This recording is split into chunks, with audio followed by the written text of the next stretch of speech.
I want to welcome our panelists to the stage. We've got Khalidi, the Chief Technology Officer at GE Gas Power. We have Mangone, the Managing Director and Global Head of Climate Strategy at Goldman Sachs.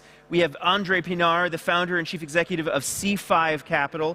And we have Simonovich, the Vice President and Global Head for Industrial Cyber and Digital Security at Siemens Energy. So everybody, thank you all so much for joining us. I'm really looking forward to this session. Dan, over to you. Thank you very much. Welcome to my panel. Please take your seat. Thank you all for being here today. My name is Dan Murphy. I'm from CNBC, and I appreciate you sharing part of your morning with us today for what will be a very dynamic conversation. So thank you again. We've already said hello to our panelists, and I wanted to say thank you again for joining us, for sharing your insights. It's great to have you all here. The focus of this next panel is securing the energy transition, resilience and reliability in the face of evolving threats. And I think, as you all know, this is a very critical topic as we continue to assess Russia's ongoing invasion of Ukraine and, of course, the ongoing ramifications that this is having within geopolitics, the global energy markets, the energy transition, and how all of this is ultimately going to impact how the world addresses climate change. So to begin our conversation, I wanted to ask each of our panelists just to get an idea of how you see the situation evolving from here. What would you say is the single biggest threat to global energy security today as it stands right now? Dr. Almaty, would you like to start? Hello, can you hear me? All right. So thank you for sticking around here. I know we're a little bit late. Thank you for coming. Appreciate it. I just want to start by saying two things. The energy transition or the decarbonization is a problem at scale. In this room you're sitting in right now, you're breathing the air. There is 400 ppm of CO2. All right, that's the average. 400 parts per billion of CO2. If you sat in the same room 200 years ago, it would be around 250. That's what the industrial age have done. This is a problem, massive and at scale. In the past 22 years alone, we added, in terms of CO2 tonnage, in millions of tons, more than the past 100 years. So as a result, I think that with the security situation, what I'm afraid of, with the security situation in Europe right now, with Ukraine, where people now are thinking more about reliability, secure gas and secure power, that the decarbonization and the energy transition will take a back seat in front of the security threats happening in the world. André, your view. I agree with you. I think that, as you point out, this is a problem at scale which poses its own problems. And in the near term, we have some very real geopolitical problems and challenges coming out of Russia's invasion of the Ukraine, and that being a distraction to the broader agenda. From an operational point of view, I think cybersecurity is really important. The cybersecurity of our critical infrastructure, our ability to protect our critical infrastructure, and building effective collective defense and a public-private partnership around it. Kara, welcome into the conversation. What's your view? Thank you, and great to be here. Thank you to the Atlantic Council. I think one of the areas that I worry about the most, spending a lot of time on decarbonization and sustainability, is that we've approached this challenge in a very narrow and not integrated way. And in my mind, one of the biggest challenges we have within ESG and sustainability is that we have approached it through a win or lose scenario, if you will. So certain industries are good and favored, and certain industries are bad. And that is a challenge. What we should be optimizing for is clean, reliable, affordable energy. And I think that's most acute right now, given what we're seeing. And one data point that I will give you is the metals and mining sector, which is very under-owned if you look at a lot of ESG and sustainability indices. Steel, core part of that sector, is absolutely crucial to many of the technologies that we need to scale decarbonization and to deliver on net zero objectives. So if you look at hydrogen, if you look at wind turbines, if you look at nuclear, steel is needed for many of those production processes. And that's just one example of, I think, how we are at risk of not looking at this challenge in a very integrated, holistic way. And as a result, we're probably underfunding sectors and technologies today that are critical to transition. Absolutely. I think the funding element to it is really, really critical, and we can unpack that in just a moment. But Kara, thank you. Let's bring Leo in as well. Leo, I'm sure you're looking at this through a cybersecurity lens too. Yeah, how'd you guess? But hi, everyone. So I would agree with Kara and my fellow panelists that in a system that is accelerating, that is strained by geopolitical conflict, by supply chain issues, there's a tipping point. And that tipping point can come from multiple places. And one obvious one is cybersecurity. At the heart of the energy transition is digitalization. In our sector, in the energy sector, 2 billion devices are going to be added over the next couple of years. Every one of those devices could be a potential source of vulnerability that could be exploited by bad actors. In a system that is increasingly connected and digitized, that includes legacy assets and native digital assets, this could have cascading effects. And what we're talking about is not just loss of data. What we're really talking about is a safety issue, one that could bring down major parts of the grid, or as we saw with the Colonial Pipeline attack in the United States, parts of gas networks. So cybersecurity is important as both an opportunity to accelerate the energy transition if we can get it right, because it builds trust, but also as a major source of risk that we need to address pretty urgently. Leo, just to expand on that point, what would you say is the single biggest risk to energy security today? Well, what it boils down to is one attack that could have kinetic impacts to the energy system of a country. The thing about cybersecurity, it's very hard to attribute the source of the attack, where it's coming from, who is doing it, what are the methods. And yet, once that attribution is made, the level of intensity increases. And simple exploits that could be bought on the internet for $15.99 because malware has been commoditized now, right, in the hands of a malicious actor. And it doesn't have to be a nation state. It could be a criminal group, right, could be exploited, could cause damage, shut down safety, and because of lack of attribution, because of anonymity, it could have cascading effects. Before we talk about some of the solutions, would anyone else on the panel just like to add to what you've heard regarding risks when it comes to global energy security and other key elements that you see there? I think both Leo and Kara touched on the importance of the supply chain. And I think supply chain issues are growing in importance. It's one of the critical factors behind global inflation today, which is one of the most destructive elements in the global economy when it comes to value and to wealth, and a major driver behind poverty. Within the nuclear industry, we've seen the importance of having a strong supply chain, and as you highlighted, Dan, the current invasion by Russia of the Ukraine has caused havoc on the nuclear industry supply chain, both in terms of the supply of uranium, with more than 50% of the US's uranium being provided by Russia and its close allies, but also in the provision of enriched uranium, which is a critical fuel factor for the nuclear industry. Just want to add one thing which could be a little bit political.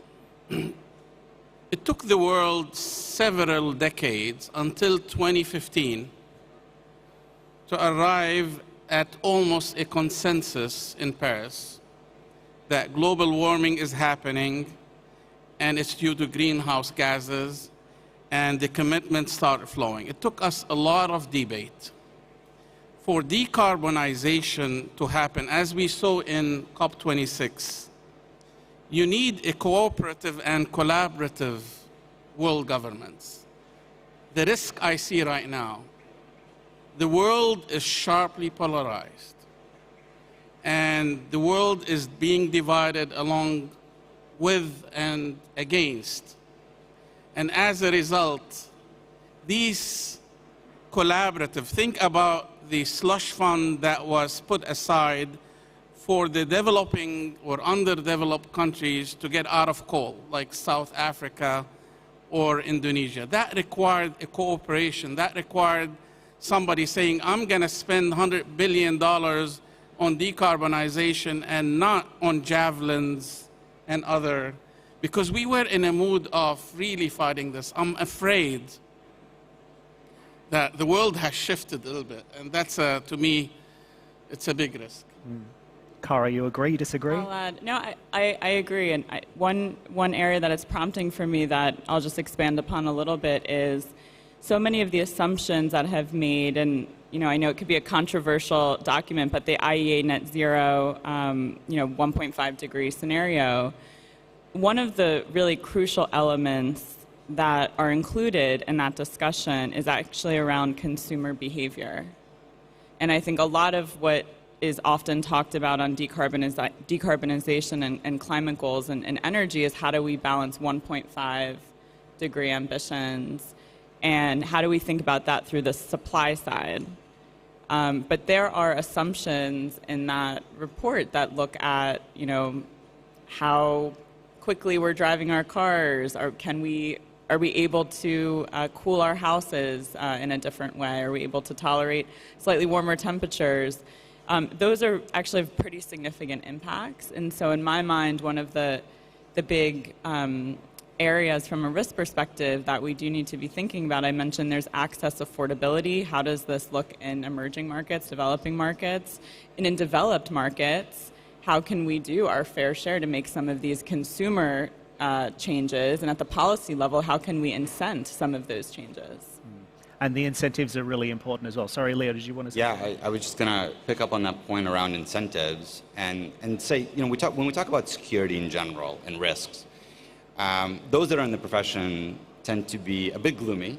And if you combine all the risks and you worry about cyber, supply chain, you're not going to sleep well at night. And I think we need to take a step back and think about this more holistically. Think about climate change, decarbonization, digitalization, and security is going hand in hand, and prioritize those in the blueprints that we're putting together. Very often, security is seen as an afterthought. It's not built in. It's oftentimes bolted on. And so the approach should be through a partnership that includes OEMs like us that have put a lot of large equipment out there in the physical world with some of our digital and domain expertise to begin to understand the risk. Because once you understand the risk and you can get insights into it, then you can put your arms around it and then do something about it. And for that, visibility is really key. I wanted to pivot the conversation over to some of the solutions that we see out there. One of the most fascinating things that I've heard over the course of the past couple of days was a comment that was made by the ADNOC Group CEO, Dr. Sultan Al-Jaber. He said, "We cannot unplug from the current energy system before we have built the new one." And I thought that was just a perfect way to summarize what we've seen over the past couple of years. So in order to expand on that point, what would you say are some of the solutions we need to accelerate the decarbonization of the power sector? Dr. Khalidi? Thank you. That's a very, very important question, and if you allow me a little bit time to address that. The world right now, not only China and India, including the United States, in the energy sector is heavily dependent on coal. This is a fact, more than 30%. in the region here and elsewhere, when we have gas, we still have simple cycle gas power plants. We still are running at power plants that are 30% efficient, while the latest technology is 64% efficient. Now, the world, according to all statistics, you look at many, many scenarios, up to 2050, there will be no one solution that fits all. We're heavily going to be investing in renewables. This is definitely going to happen. The fastest growing energy market will be renewables, mainly solar and wind. But you cannot depend on them alone because of all the issues related to intermittency, security, etc. In addition to that, there is a physics-based reason you need to have in your system, in your grid, you need to have a firm, synchronous energy that depends on large rotors. We're not going to go into details there, but think about that. To have a stable grid, you need to have synchronous assets running in addition to the solar and wind. We believe that the world has to look at many options. We have to fund and we have to incentivize. Otherwise, can I ask somebody here who signed a 20-year agreement with an off-taker, 20 years, with a certain tariff, and you tell them, you know what, you're using gas, or you're using diesel, or using coal, you need to decarbonize, but you know what, I'm not going to look at this 20-year-old contract. I'm not going to revise. How can he work? If there is no carbon credit, if there is no incentives from government, it's not going to work. It's a massive problem. Here's why. The countries we're living in, UAE, Saudi, Kuwait, Qatar, have invested hundreds of billions of dollars on the assets. So you're not going to unplug it like Dr. Sultan said. You have to build up an alternative. And we think that renewables plus gas power could be a good combination. Why gas power? Because maybe I'll talk about it in the next one. Because if you invest in gas technology, you're not locked in CO2. Don't think of gas power that it is natural gas. No. Gas power can be completely zero carbon, all right? Zero carbon gas technology. It gives you the firmness on the grid and allows you to decarbonize. But guess what? You need to start from now. As we said, we heard certain commitments by 2030. 8 years is not a long period to decarbonize. You need a lot of time, investment, incentives, and more importantly, which we'll talk about, hopefully, policies. So let's talk about the level of investment that we're going to need, because, Kara, there is an enormous capital gap out there. We continually hear about the need for investment into hydrocarbons, the need for investment into renewables as well, in order to ensure that we have a stable and secure energy transition. Where is that money actually going to come from? Yeah, it's a great question. And the two words I would sort of start with, and then let me quantify it, are how do we do this in a way that is integrated and commercially viable? Right, where we can really leverage as much as we can the private sector to get this done. Our research estimates that it's going to take anywhere from 100 to 150 trillion in capital, about 3 to 5 trillion a year, which is an astronomical amount. We're nowhere near that today, to deliver on the goals that were set forth in the Paris Agreement. And about half of that capital will need to go into renewables and technologies that are at commercial scale today. But the other half, very importantly, will need to go into carbon capture, into hydrogen, into direct air capture, into sustainable aviation fuel, e-fuels, technologies that are not yet being adopted at commercial scale because they have not hit the price point where that can happen for a lot of companies. It's not meeting their thresholds when they look at energy capex decisions.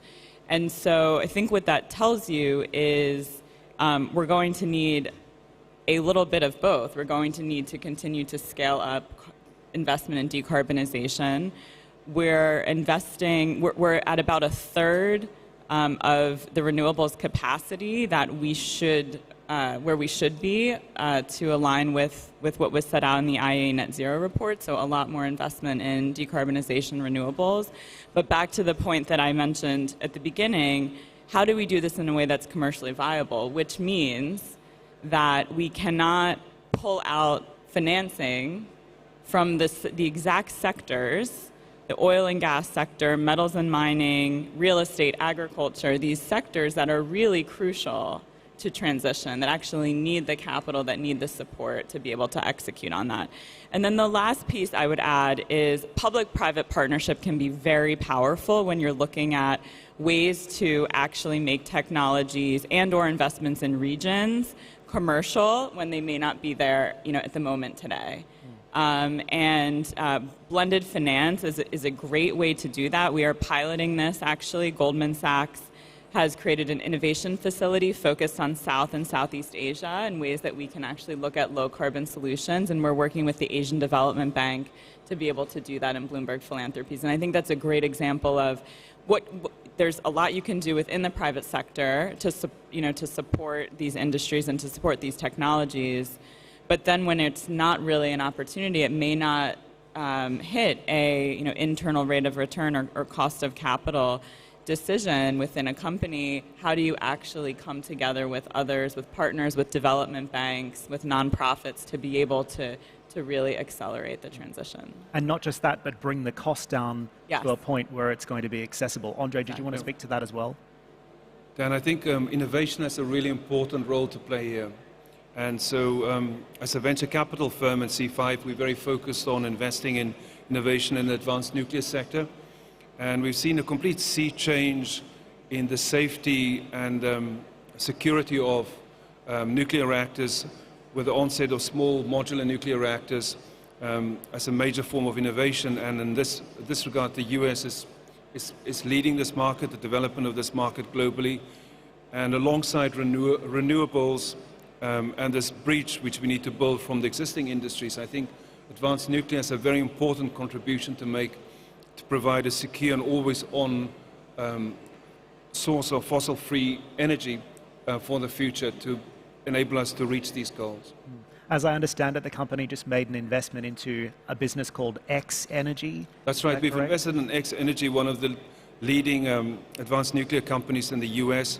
X Energy is building the first small modular nuclear reactor for Washington State and is really, alongside TerraPower, leading the innovation in this sector. So if nuclear can be part of the solution, why is Germany turning the lights off on its nuclear reactors? Well, Elon Musk was in Berlin last week, and he made a point of emphasizing the importance of Germany not switching off its legacy nuclear reactors. And I think the legacy nuclear industry has a very important role to play. Today it produces up to 50% of the US's carbon-free energy. In the UK it's about 30%. Sweden derives 40% of its carbon-free energy from the nuclear sector. So I think the legacy nuclear industry has a very important role to play. And then we have the promise of small modular nuclear reactors, and beyond that, the promise of nuclear fusion, which will be the cleanest form of energy that civilization has produced. Dr. Khalidi, agree? Yes. I know it's not your wheelhouse. By the way, in GE, just want to clarify, we are in SMRs, and we're already developing that. We believe in it. I believe in renewables because we're funding and doing investments in hydro, in solar, in wind, offshore, onshore. I am in fossil-free, including the hydrogen. We have capabilities of running 100% on hydrogen. But as Kara said, we need investment in carbon capture. People don't know that right now, the state of the art of carbon capture is very expensive. And unless serious funding happens, it's not going to be easily deployable. So there will be many investment. We are very bullish, by the way, about the nuclear, and we believe the SMRs, the 300 to 350 megawatt has a big future, and we're going to invest in it, and you're going to hear actually announcements from GE on this. What type of announcements? There will be announcements in the future. Okay. Nuclear is still so controversial, though. So how do you get around that? I think the innovation in the nuclear sector has really changed the safety and security debate around nuclear power. Small modular nuclear reactors, the generation 3, the generation 4 reactors, can't melt down under any circumstances. And this has really changed the whole debate around nuclear. I also think that the amount of capex for the deployment of SMRs is much more limited and modest than in the case of the legacy nuclear industry, which required very significant amounts of capex deployment. SMRs are also aesthetically much more attractive, much easier to blend into an urban landscape than the legacy reactors, which were very, very striking and required a massive safety perimeter. So I think the more people learn about nuclear power and understand that nuclear power is really a simulation of the way in which the sun creates energy, it's really a form of star power. I think the debate is changing and shifting, and there's much more support for nuclear energy as being part of the solution. I believe in energy mix throughout. And one more thing, let's not think of the world as at one speed. There is not a single world. We have Africa. You know, until now, we have 800 million people without power, zero power. This is what the world is. It's not moving at the same speed. Not everybody has the ability to spend capex. Hopefully, I mean, the OECD might help, like in countries like South Africa or Indonesia or Malaysia. The world is complex and will continue to be so. And I'm afraid the latest developments in Europe has made it even more complex. Yeah, I tell you what's not helpful, though, is when nuclear power plants get hacked, as we saw most recently in the news in the US and in other parts of the world. And that tends to set us back. It becomes a great showstopper, because to operate these plants efficiently, safety, you need digitalization. And so just to pick up on some of the themes around unlocking innovation, it does require public partnerships. It does require collective defense. And the way to do that is to bring folks, traditional companies that have been around for a long time, and like ours, with some of the leading innovators in the space, and also the asset owners. Because unlocking the innovation cycle requires capital, but it also requires an industry that's very safety focused. It requires proven use cases. So we, for example, at Siemens Energy, we partnered with New York Power Authority, the utility that supplies power to the city of New York, to develop a center of excellence on cybersecurity, on industrial cybersecurity, first of its kind in the world. And the idea behind that is very simple: to create a school, a monitoring center, and a lab where you get to test new and emerging technologies that are coming out of the startups, get them proven out, and then put some capital behind it to get it to scale. This is the kind of innovation cycle that we need to bring to small and medium-sized players that are increasingly being hacked, because we're only as good as our weakest link. Leo, you had a great quote in one of your recent research reports. You said, without cybersecurity, the digital foundation of the energy sector's new business models remain at risk, which speaks to the core of exactly what you're saying there. I just thought it was interesting. I wanted to share that. Yeah, and it's something that we at Siemens Energy really believe, because what we see, and we were early to this problem because of Stuxnet, what we see is that in order to accelerate the energy transition, asset owners have to become digital companies. In order to become digital companies, they have to become cybersecurity companies. And for that to happen, cybersecurity needs to be put at the core of the business model, which means that it needs to be priced in, and we need to be able to differentiate on security to build trust with the ecosystem up and down the supply chain. I'll just add, I do think there are models that we can and should be leveraging in the way that we start to frame cybersecurity in the context of, as Leo was saying, how do we actually make sure that this is not just a potential risk as we think about different technologies, but also we look at companies who have built infrastructure to be able to proactively manage it, and that being part of the solution. And I think one great frame that we have for this is what we've seen within the ESG and sustainability space on climate disclosure. And we now have in the US, as of last week, a proposed mandatory climate disclosure rule. It's 500 pages. It's quite comprehensive, but I think part of what that tries to do is it tries to create a disclosure regime, if you will, for how to actually evaluate companies and how effectively they're looking at something like cybersecurity. And so much of this conversation, in my mind, is pivoting from just a really narrow focus on how do we invest in green at all costs to a very integrated solution, a new era, if you will, of how we're thinking about energy broadly that weighs things like access, that weighs things like security. And for that, I think we do need to have more established models and frameworks to be able to evaluate something like the potential impact of cybersecurity on a given business. And just speaking about some of those frameworks, I also wanted to ask you, Kara, when you look at sustainable finance and where this is going, do you think that the current ESG models are fit for purpose? Are they working? Are they not working? What would you like to see evolving in that space? I think there are elements of ESG which has really been powerful. I think ESG at its best is really a way to evaluate certain factors or considerations in the investment process that may not look financially material today, but may be financially material in the future. And a lot of the topics we talked about, supply chain, things like human capital, climate, potential climate risk on your business. I think that at its best, it allows you to do that. There's frameworks for that.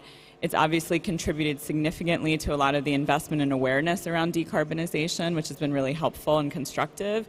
But I think there are elements that have been challenging, and a lot of that gets at this conversation we're having around supply side. If part of what we're doing is just creating bright lines around sectors that are good and sectors that are bad, that is not going to help us optimize for a very integrated solution that, again, looks at reliability, access, clean. And so I think the more that we can look at these things from a very holistic perspective, supply chain is really crucial. I think that's where we need to really beef up capabilities so that this isn't about good versus bad, but it's about optimizing for a more holistic, inclusive transition. Dr. Khalidi, did you want to speak to that as well? What principles do you think policymakers should build climate action and regulations around? Three things I want to talk about in terms of policy, and I'll be brief this time. Number one, policymakers should think about overall goals for decarbonization, and they set the timeline for it, like this country is talking about 2030 goals, 2050, but they should not dictate how to reach that level of decarbonization. Let the market evolve, let the technology evolve, because trust me, there are a lot of questions unanswered. Nobody knows the truth, and nobody can control that. Let the market dynamics, including the banking sector and others, decide how to approach, because I don't think there is one size that fits all. Number two, and this is very important, how can you start with NDCs? So great, published with certain criteria. How can you bring this down to earth with carbon economy, incentives? How would you deal with locked in, as I said, PPAs or power purchase agreements and others? You need to take those NDCs and put a framework that makes sense within a market economy which is evolving. So it's very important that policymakers, when they do these very, in my mind, very aggressive goals for whether 2030, I'm going to name a country here without naming it, where it said by 2030 we're going to reduce half of our power will be on renewables. And every expert who looks at that, he'll say, this is not possible, all right? So it has to be practical. They have to help with the incentives, the carbon credit or the carbon economy. How would people be paid for that? Because if you're going to switch to hydrogen, say, suppose you have the capability right now to switch to green hydrogen right now in a power plant. Who's willing to pay 3 times more for the fuel, which is hydrogen? Who is? Who's willing to pay 3 times of his electric bill? The last thing in policy, it has to be much faster. We don't have much time as people think. 2030 and 2050 is not far away. André, do you have any thoughts on that? What incentives, structures, solutions, regulatory action would you like to see from policymakers in order to get this moving in the right direction? I think when it comes to securing the energy transition and cybersecurity in particular, the US government recently has stepped up its requirement for reporting from industry on cybersecurity incidents. The SEC for some time have required material incidents to be reported, but critical infrastructure providers now have to report every incident back to the government. And I think data sharing between the private sector and the public sector and inside the private sector is really, really important. And the practical example which Leo has given of the New York Power Authority, which is supported by data from Siemens and is collated in the cloud through one of our portfolio companies, INET, to share threat intelligence, I think will become much more important. I think Kira last night at the dinner made the point that ESG and the energy transition will require not only a major asset reallocation, but also one of the biggest data shifts. And I think the way in which we apply data, the way in which we manage our data, secure it, also use it to accelerate, as Abba said, for purposes of impact through both machine learning and artificial intelligence will become much more important in the future. Leo? Sorry, Kara? No, go ahead, go. No, please. All right. So I just think that a lot of the technology, we have an incredible innovation engine. A lot of the technology to tackle some of the challenges is available today. Artificial intelligence offers enormous promise to be able to detect and stop attacks. And yet, that technology is not being scaled. It's not yet affordable for a lot of small and medium-sized players. So if we think about a policy framework, we need to unlock capital. We need to convene public and private sector in adoption of that technology. And we also need to align stakeholder interests between national security, the regulatory frameworks, and the private sector. And as importantly, we need to recognize that the energy system is changing and that we can't just look at bulk electric assets, that we have to look at the whole value chain and provide solutions that expand into renewables, distributed, because, and frankly, I mean, the other thing I'd say is we need to solve some really boring problems in this space. Things like patching, because they tend to be the source and are easily exploited by the bad guys. So, and hopefully we can do that between some of the new shiny things and some of the older boring things. So. Kara? Yeah, I'll just add 2 points. One is on data. Couldn't agree more. I think data is absolutely crucial. You cannot manage if you don't have the right tools to measure. And some of it is actually, there's a lot of data that's out there. It's not always in the most accessible way. And when I say data, I'm talking about things like emissions, but also things like weather pattern and government information that you need. I'm also talking about supply chain related information. That is really crucial. Investors need that information to be able to, again, evaluate how they're able to deliver on the objectives that they've set out. Just as a data point, 90% of GDP is now represented by private sector net zero commitments. So it's a very significant amount. And so what needs to happen in the market is we need not only the tools and the data, but also the right metrics. So we spend a lot of time talking about looking at, for example, intensity of carbon instead of just absolute carbon emissions, because that's going to drive the right behavior that we've talked about today in terms of not just walking away from certain sectors over the next few years. So I think that's really important.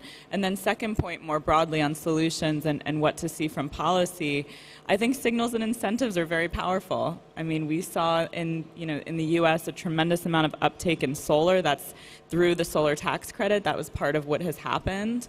And allowed that to really develop into much more commercial scale. There's things that have been proposed in the U.S. and Build Back Better, like 45Q for carbon capture and sequestration. But I think many more incentives and tools, and also signals. We talked about this a lot yesterday, but having the right signals are also really important when you think about, as an energy company, how you're going to make the appropriate capital allocation decisions.